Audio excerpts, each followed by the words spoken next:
ایک دکھ کی بات آپ کو بتاتا ہوں میرے مسلمان یارو دوستو. دیکھو، اگر ہماری آپ کے سماج میں، آپ کے ہمارے محلے میں اگر ہم مسلمان مردوں کو کھڑا کرے کہ بھائی 5 وقت صلاۃ ادا کرنے والا کون کون ہے، رات کو تہجد ادا کرنے والا کون کون ہے، شاید بہت سارے کھڑے ہو جائیں گے. بہت سارے ایسے لوگ ہیں جو کھڑے ہو جائیں گے. 5 وقت صلاۃ ادا کرتے ہیں الحمدللہ، تہجد بھی پڑھتے ہیں الحمدللہ، رمضان کے مہینے میں روزہ رکھتے ہیں، جو زکوٰۃ بھی دیتے ہیں. جی، ایک محلے میں کم سے کم 100 سے زیادہ لوگ کھڑے ہو جائیں گے کہ 5 وقت صلاۃ ادا کرتے ہیں، رمضان میں روزہ رکھتے ہیں، جی زکوٰۃ دیتے ہیں. 100 سے زیادہ آدمی کھڑا ہو جائے گا. لیکن دکھ کی بات یہ ہے، ایک محلے میں اگر 500 گھر ہے تو وہاں پہ اگر کوئی عالم، کوئی ہمارا دین اسلام کے جو عالم ہوتے ہیں، بڑے بڑے عالم ہیں، وہ اگر یہ کہے کہ پورا محلے کی مسلمان بستی کی ایسے کون کون ہے کھڑے ہو جاؤ جو اپنی بہن کا حق نہیں مارا، اپنے باپ کے جائیداد میں سے اپنی بہن کو برابر حصہ دیا ہے، جو اسلام کے قانون میں ہے، جتنا دینے کا قانون ہے شریعت اسلام میں، اپنے بہن کو کون کون دیے ہو، کون کون بہن کا حق نہیں مارا، ایسے لوگ کھڑا ہو جاؤ. مجھے تو ایسا لگتا ہے کہ ایک محلے میں اگر 500-700 گھر ہوگا تو وہاں 5-7 آدمی بھی کھڑا نہیں ہو پائے گا، کیونکہ بہن کا حق مار کے کھا رہا ہے. جی، حرام کھانے والا ہے بہت زیادہ. دکھ کی بات ہے، یہ بہت شرم کی بات ہے، لیکن ہم کسی کو رسوا نہیں کر رہے ہیں. الحمدللہ اس حرام خور ہونے سے ہم پاک ہے. الحمدللہ ہم اپنا حق چھوڑ دیا، اپنا جو حق ہے باپ کا جائیداد کا ہم سب چھوڑ دیا. بہن کا مارنا تو دور کی بات، بھائیوں کا مارنا تو دور کی بات، ہمیں اپنے حق سے ونچت کر دیا، ہمیں اپنے حق سے دور کر دیا. ہم اللہ کے لیے سب کچھ بھلا دیا. تو ایسے لوگ بہت کم ہیں. تو یہ غلط طریقہ چھوڑو، حرام کھانا چھوڑو. حرام کئی قسم کے ہوتے ہیں، اور آج کے دور میں زیادہ تر مسلمان سماج حرام میں مبتلا ہے. 100 میں سے 99% مسلمان حرام میں مبتلا ہے، حرام کھانے والے ہیں. اسی کی وجہ سے جو ہے دنیا بھر میں، دیش بھر میں، ہر سماج میں، مسلمان سماج میں اللہ کا عذاب ٹوٹ کے آیا ہوا ہے. دیکھو، آج 18 جنوری ہے. آج ہماری پشچم بنگال میں، ہمارے دیش میں، بھارت دیش میں کیا حالت ہے، کتنا بڑی عذاب آیا ہوا ہے اللہ کا. SIR کا نام سے پریشان کر کے رکھا ہے سارے جنتا کو، خاص کر کے مسلمانوں کو کتنا پریشان کر کے رکھا ہے. دور دور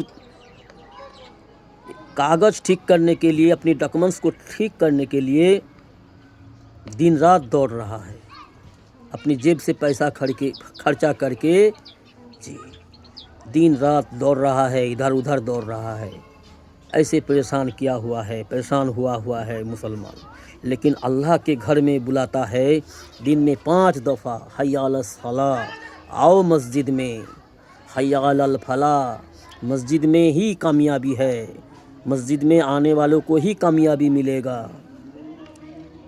تو مسلمان مسجد جانے کو تیار نہیں. گھر سے زیادہ 2 منٹ، 4 منٹ، 5 منٹ کا راستہ ہے، مسجد جانے کو تیار نہیں ہے. اللہ کے گھر میں جانا، سجدہ کرنا پسند نہیں ہے. اسی لیے تو مسلمانوں کو دوڑا رہا ہے، پریشان کر کے پاگل کتے کی طرح دوڑ رہا ہے آج کے مسلمان سماج. کیوں؟ یہ ہماری بد عمل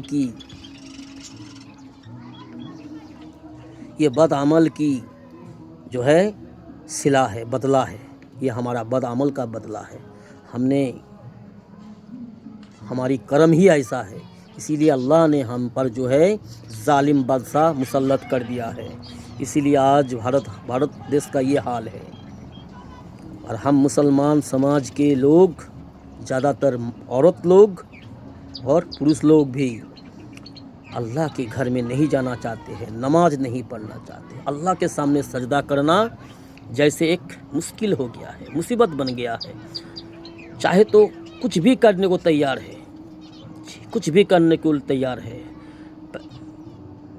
بدلے میں پیسہ لے لو لیکن ہمارا ڈاکومنٹس صحیح کر دو, لے لو 2000 5000 10,000 20,000 جس کا جیسا اوقات ہے لے لو, لیکن ہمارا دیش میں رہنے کے لیے وہ ڈاکومنٹس ہمیں صحیح کر دو, پیسہ دے دے گا. لیکن اللہ کے گھر میں چل کے سجدہ کرنے کو تیار نہیں.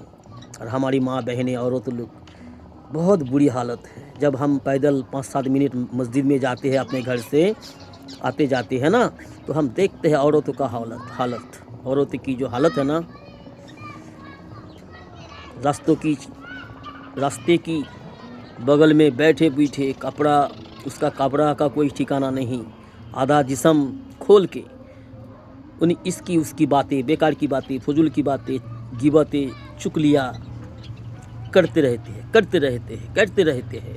لیکن جب اذان کی آواز آتی ہے تو وضو کر کے نماز کے لیے تیار نہیں ہوتے, سجدہ کرنے کے لیے تیار بالکل نہیں ہے. سب کے سامنے جھکیں گے, سب کے سامنے جھکنے کو تیار ہے, لیکن اللہ کے سامنے جھکنے کو تیار نہیں ہے آج کے مسلمان سماج کے بھائی, دوست, بزرگوں اور میری ماں بہنیں. اسی کا صلہ مل رہا ہے, اسی کا بدلہ تمہیں اور ہمیں مل رہا ہے. اللہ ہم سب کو حفاظت فرمائیں. اللہ کے سامنے سجدہ کرو, اللہ سے اپنی حاجت پیش کرو, اپنی ضرورت, اپنی مصیبت, اپنی درد, اپنی چاہت اللہ کو بتاؤ. اللہ کے سامنے سجدہ کر کے پھر دیکھو تمہارا مدد اللہ کی مدد ہمارے آپ کے لیے کافی ہے. اللہ ہم پہ رحم کرے گا, مدد کرے گا. لیکن ہم بیوقوف سب کے سامنے جھک جائیں گے, مخلوق کے سامنے جو خود محتاج ہے, جو خود گرے پڑے ہے, جو لاچار ہے, بے بس ہے, اس کے سامنے ہم جھکتے ہیں, اس کے سامنے ہم جھکنے کو تیار ہے, اس کے سامنے ہم گر گرانے کو تیار ہے. لیکن جو تمام کائنات کا رب ہے, سارے طاقت اس کے ہاتھ میں ہے. وہ جیسے چاہے, جب چاہے, جس کو چاہے کچھ بھی کروا لے. وہ رب العالمین ہے, سارا کائنات کا رب ہے, سارا مخلوقات کا رب ہے, ہمارا رب ہے. لیکن اس کے سامنے ہم جھکنے کو تیار نہیں, اس کے سامنے ہم سجدہ کرنے کو تیار نہیں ہیں. اسی لیے تو حالت ہمارا یہ ہے. دیش بھر میں, دنیا بھر میں مسلمان کا نام لے کر, مسلمان کا لباس پہن کر منافق, مشرک, ظالم بہت زیادہ ہے. الحمدللہ ہے اللہ کا کچھ نیک خاص بندہ, اللہ کا محبوب بندہ بندی سماج میں کچھ ہے. ہم بدکار ہے, لیکن اللہ کا کچھ نیککار, دیندار, پرہیزگار بندہ بندی ہے. تبھی تو یہ کائنات ٹکا ہوا ہے, یہ ہوائیں چل رہی ہے, یہ سورج اٹھ رہے ہے, جی یہ ہوائیں چل رہی ہے, یہ نظام اللہ چلا رہا ہے کسی نیک بندہ کی توفیق سے. اور سارے کائنات کا رحمت للعالمین کا دعاؤں کا صلہ ہے جو ہم جی رہے ہیں آج بھی. لیکن ہم اس رسول کی سنت پہ چھڑیاں چلاتے جا رہے ہیں. اس رسول کی سنت کو ہم اپنے گھر سے نکال کے پھینکنے کی کوشش میں لگے ہوئے ہیں. اور ہمارے سماج میں, مسلمان سماج میں کچھ عالم نام کے ظالم ہے, جو عالم کا بھیس پہن کر, عالم کا نام لے کر جو عام لوگوں کو, عام مسلمانوں کو گمراہ کر رہا ہے, قبر میں سجدہ کروا رہا ہے, شرک کروا رہا ہے, بدعت کروا رہے ہیں, اللہ کی حکم سے دور کر رہے ہیں, رسول صلی اللہ علیہ وسلم کی سنت سے دور کر رہا ہے. ان کو جو ہے بھکت بنا کر کے, مرید بنا کر کے جو ہے اس سے پیسہ لوٹ رہا ہے, اور اس کو اس دھوکے میں رکھا ہے کہ تمہارے ساتھ ہم ہے, تم ہماری خدمت کرو, تم ہمیں محبت کرو, صرف گلا بازی کرو, بس صرف چلاؤ کہ ہم نبی سے محبت کرتے ہیں, ہم نبی عاشق رسول ہے, اور ہم اس پیر کے